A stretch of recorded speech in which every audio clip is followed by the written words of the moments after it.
तो हेडिंग है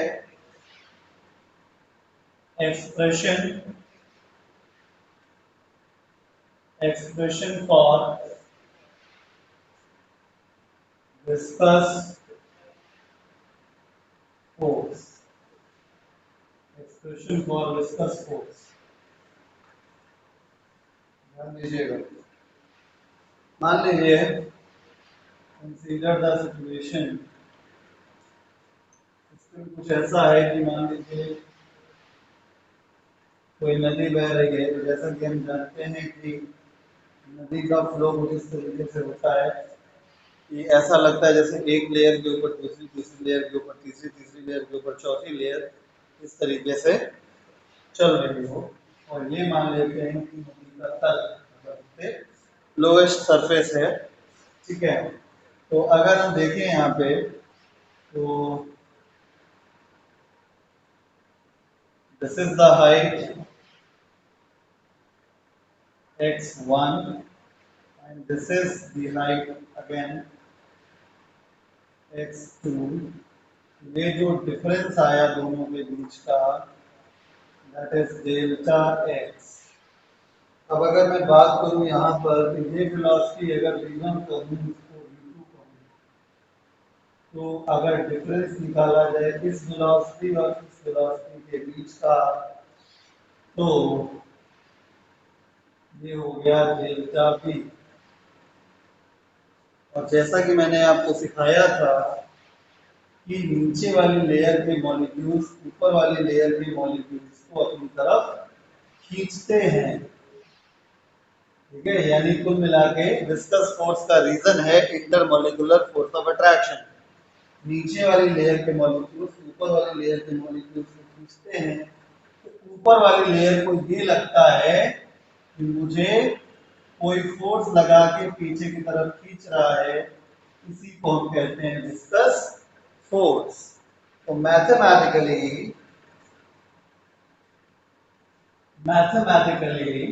sorry experimentally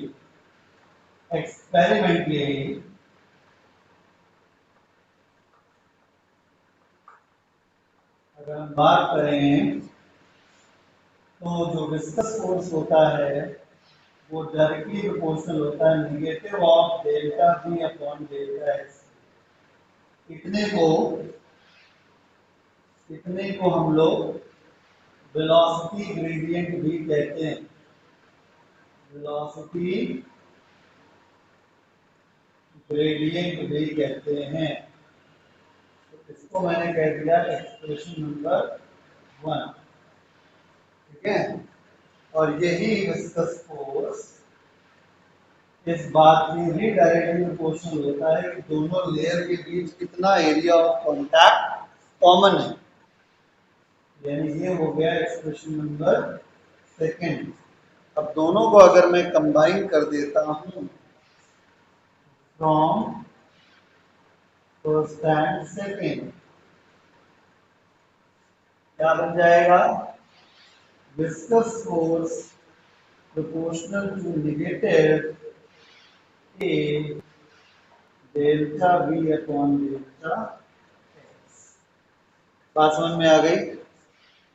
मैं मिटाता हूँ इसको क्योंकि जगह नहीं है मेरे पास। एक याद रखिएगा f की proportional to negative of minus e delta v upon delta x।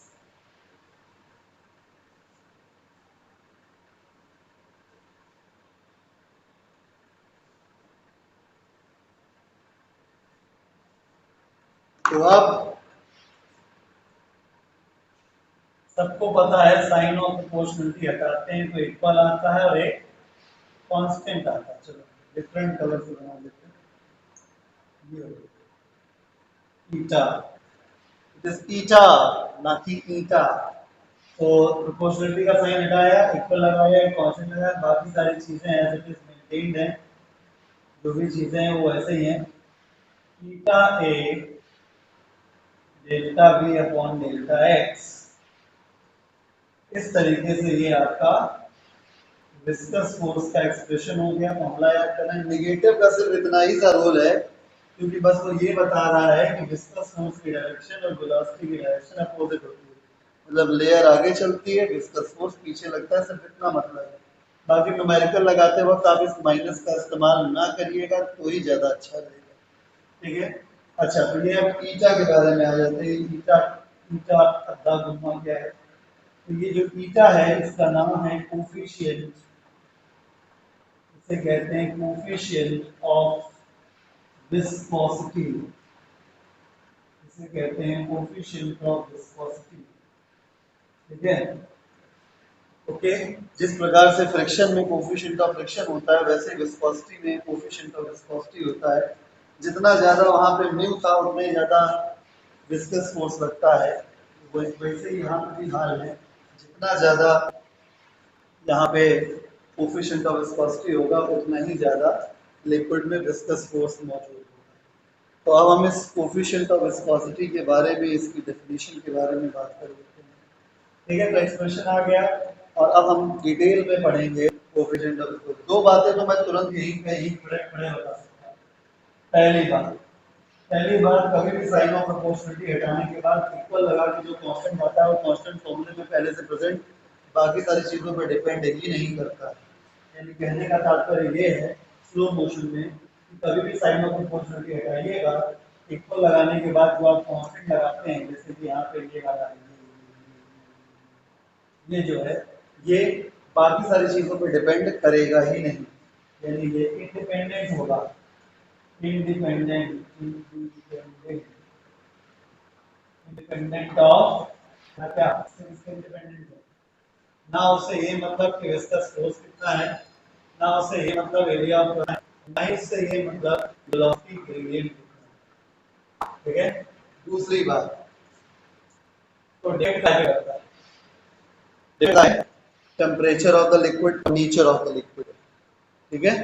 यानी भाई अलग अलग लिक्विड में विस्कोसिटी का लेवल अलग अलग होता है, तो डिपेंड करेगा कि आप नेचर ऑफ लिक्विड आप चेंज कर दें। तो मतलब आप ग्लिसरीन से केरोसिन बहाने लगे, केरोसिन से पेट्रोल बहाने लगे, कुछ भी करने लगे, तो अलग अलग लिक्विड का ये अलग अलग होता है। तो depends on nature of liquid and temperature of given. चलिए, ये तो मैंने आपको तुरंत बता दिया कि किस पे डिपेंड करता है और किस पे डिपेंड नहीं करता। अब सवाल उठता है कि ये इनका का यूनिट क्या होगा। देखिए फर्क है, कोफिशिएंट ऑफ फ्रिक्शन यूनिटलेस होता है, लेकिन ये यूनिटलेस नहीं होता। ठीक है। तो इसके बारे में और डिटेल में चर्चा करेंगे। तो हेडिंग डालते हैं estimation and definition.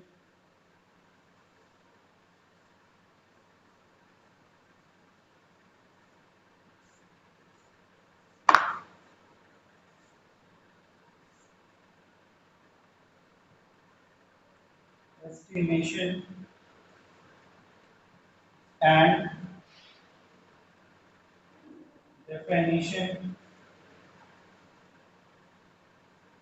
of coefficient of friction.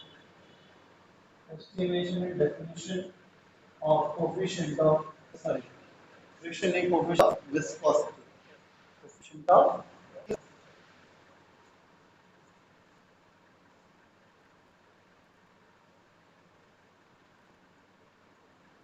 okay. So how it is done? जो अपने पास अवेलेबल डेटा है उसे डिफाइन करें। तो वी नो दैट जो अभी विस्कस फोर्स जो है negative beta A delta B upon delta x के बराबर होता है। Ignoring negative sign, ignoring negative sign, जैसा कि मैंने कहा कि कोई मतलब नहीं होता नेगेटिव साइन का, केवल इस बात से मतलब है कि डायरेक्शन फोर्स और वेलोसिटी की जस्ट अपोजिट होगी। इग्नोर कर दिया तो F B is equal to theta A delta B upon delta X आ जाएगा। फिर इसको अगर हम और थीटा का फॉर्मूला बना के लिखेंगे, theta is equal to viscous force upon area into velocity gradient.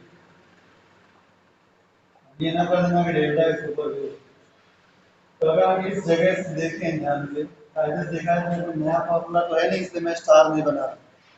ठीक है, बदलता देखिए, ये एफ वी जो है वो मैग्नीट्यूड ऑफ फोर्स है, यानी सिर्फ ये एक स्केलर लिखा हुआ है। कंफ्यूज मत होइएगा, कोई कहेगा सर ये तो फोर्स वेक्टर होता है, या वेक्टर की जगह स्केलर लिखे दे रहे हो, है ना।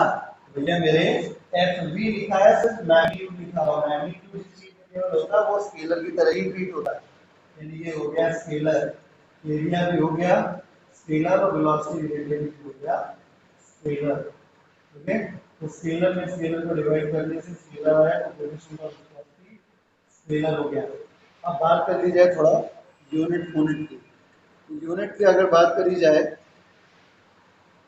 तो आप कह सकते हैं फोर्स का होता है न्यूटन, इसका हो गया एरिया का मीटर स्क्वायर, और ये वेलोसिटी, वेलोसिटी का हो गया मीटर पर सेकंड, और नीचे एक्स का हो गया मीटर, मीटर से मीटर कैंसिल, इस तरीके से न्यूटन पर मीटर स्क्वायर सेकंड। और आप न्यूटन को और अच्छे से इलैबोरेट कर देंगे तो केजी पर मीटर पर सेकंड, यानी -1 t -1 is the dimensional formula, chapter dimension में हमने इसको याद करवाया था। ठीक है, अदरवाइज और भी यूनिट्स होते हैं। ठीक है, डेका पॉइस और पॉइस। ठीक है, ऐसा यूनिट डेका पॉइस होता है, यानी डेका पॉइस, डेका पॉइस। ये सारे जो हैं ये आपके एसआई यूनिट्स हैं, समझ रहे हैं आप, ये सारे के सारे आपके एसआई यूनिट्स। ठीक, क्लियर। एक डेका पॉइस में 10 पॉइस होते हैं। पॉइस अगर केवल बोला जाए तो पॉइस सीजीएस होता है। ठीक है, केवल कोई पॉइस के मामले में। अब बात होती है डेफिनेशन। अगर डेफिनेशन की बात करी जाए तो फॉर डेफिनेशन अगर मैं लिखूं, क्या ले सकता हूं, मैं ले सकता हूं अगर मैं क्रॉस सेक्शन 1 स्क्वायर ले लूं एंड वेलोसिटी ग्रेडियंट यानी delta v upon delta x की value 1 second inverse, velocity gradient का यूनिट सेकंड इनवर्स होता है। ये मीटर पर सेकंड आप देख रहे कितने में देख रहे हो, दिखाई देता है मीटर पर सेकंड वेलोसिटी का ग्रेडियंट यानी x का, ये हो गया एम सेकंड इनवर्स। तो अगर ये 1 1 कर दिया जाए तो थीटा क्या हो जाएगा, theta is equal to viscous, यानी किसी लिक्विड का कोएफिशिएंट ऑफ विस्कोसिटी उस लिक्विड के विस्कस फोर्स के बराबर होता है, विस्कस फोर्स के मैग्नीट्यूड के बराबर है। कोएफिशिएंट ऑफ विस्कोसिटी, किसी लिक्विड का कोएफिशिएंट ऑफ विस्कोसिटी उस लिक्विड के मैग्नीट्यूड ऑफ विस्कस फोर्स के बराबर होगा अगर उसकी दो लेयर्स के बीच common area of contact 1 metre square हो और velocity gradient 1 second inverse maintain किया गया।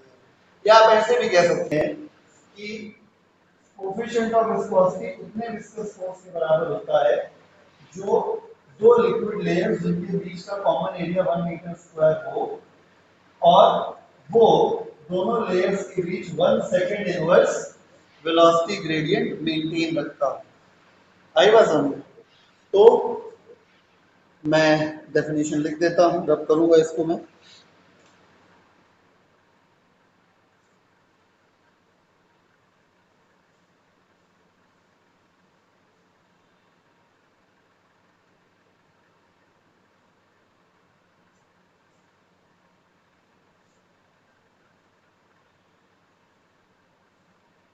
देखिए, the coefficient of viscosity of a liquid is defined as the coefficient of viscosity of a given liquid is defined as the viscous force, the magnitude of magnitude of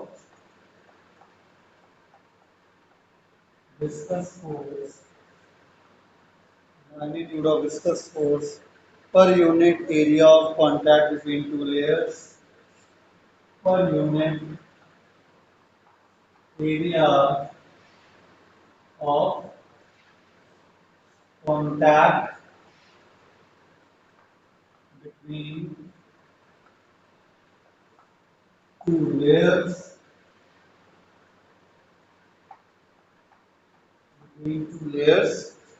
per unit area of contact between two layers having a unit velocity gradient between them having a unit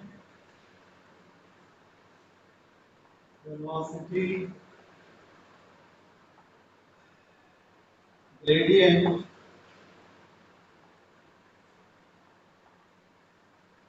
between them. This is the velocity definition of velocity gradient. ठीक है,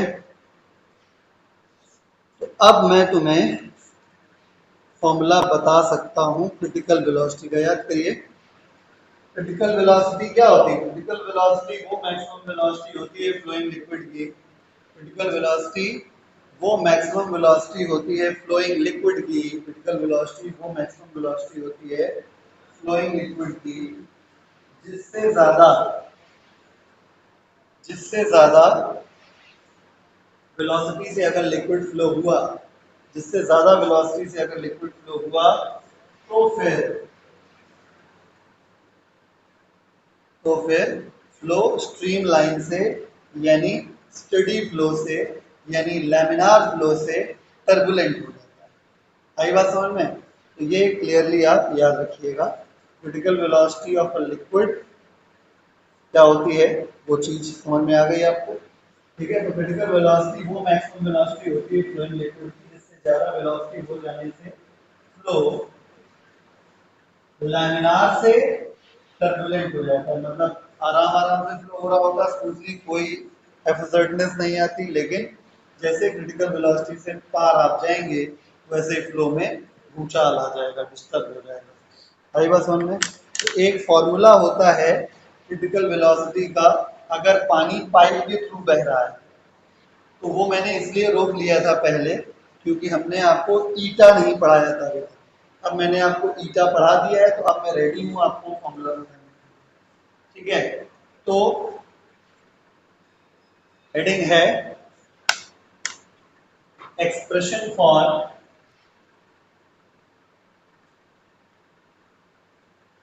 expression expression for critical velocity critical velocity of liquid expression for critical velocity of liquid flowing through a pipe flowing through a pipe flowing through a pipe।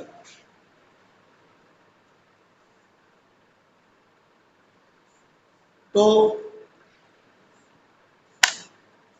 अगर pipe का diameter capital D है, liquid की density rho है, ठीक है,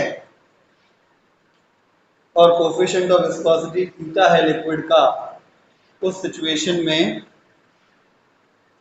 जो critical velocity का formula होता है वो क्या होता है? वो फॉर्मूला डायरेक्टली पढ़ना है आपको, डेरिवेशन नहीं करना है।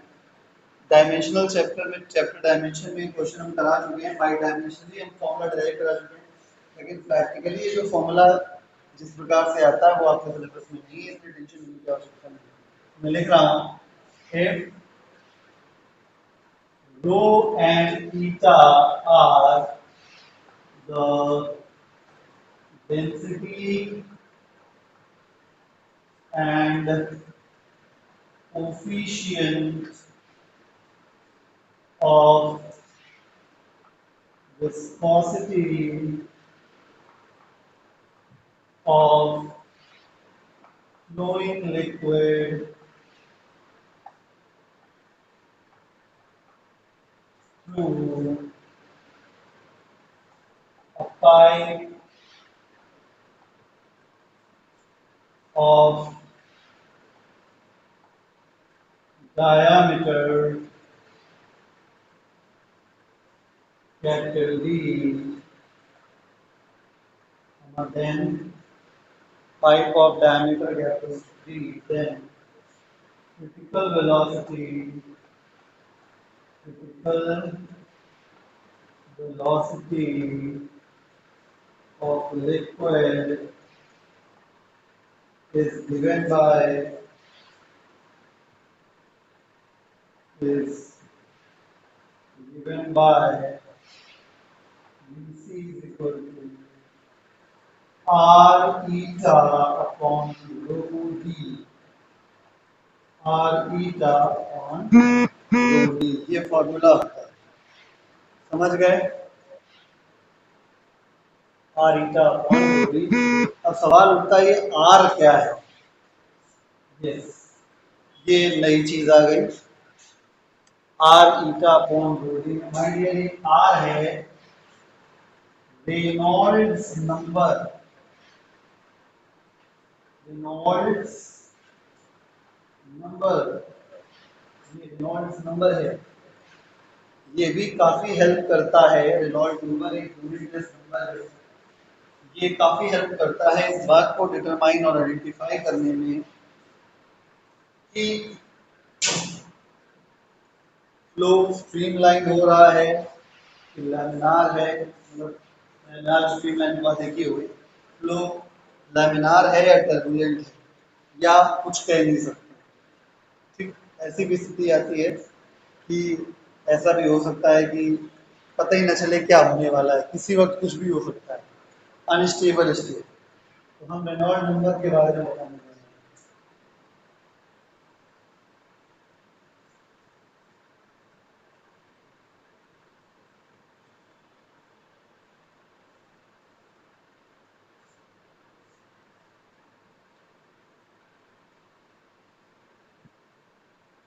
तो Reynolds number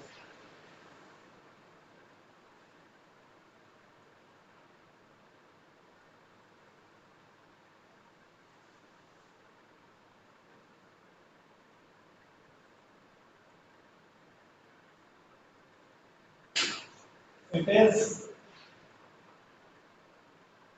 a unitless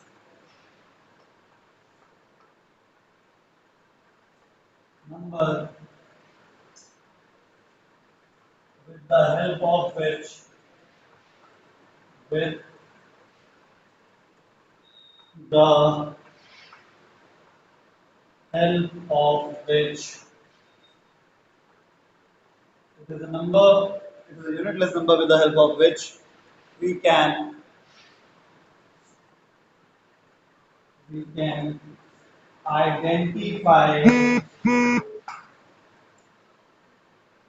identify the nature of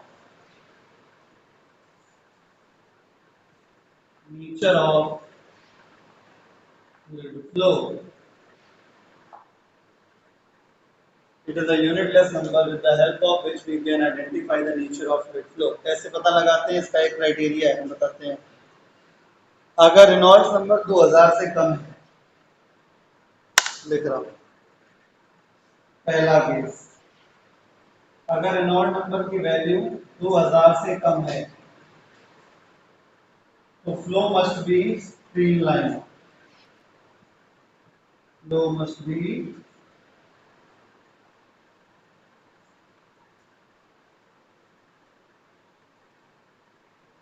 streamline.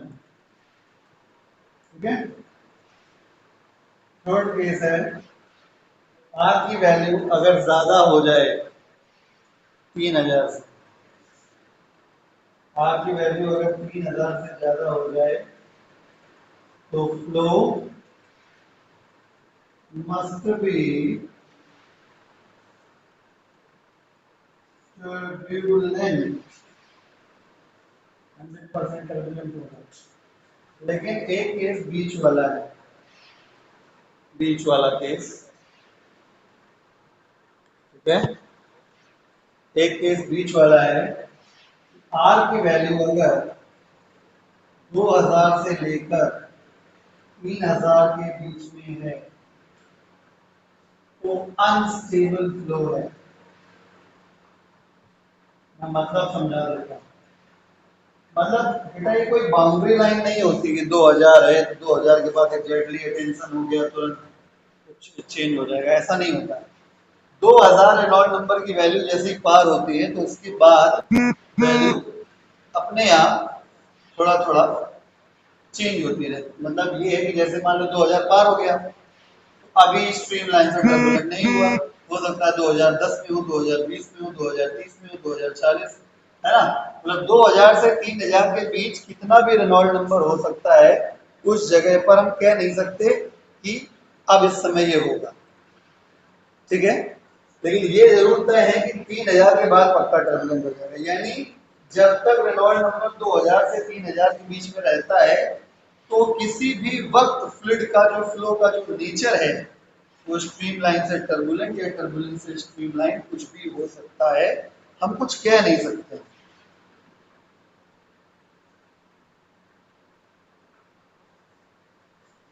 Okay.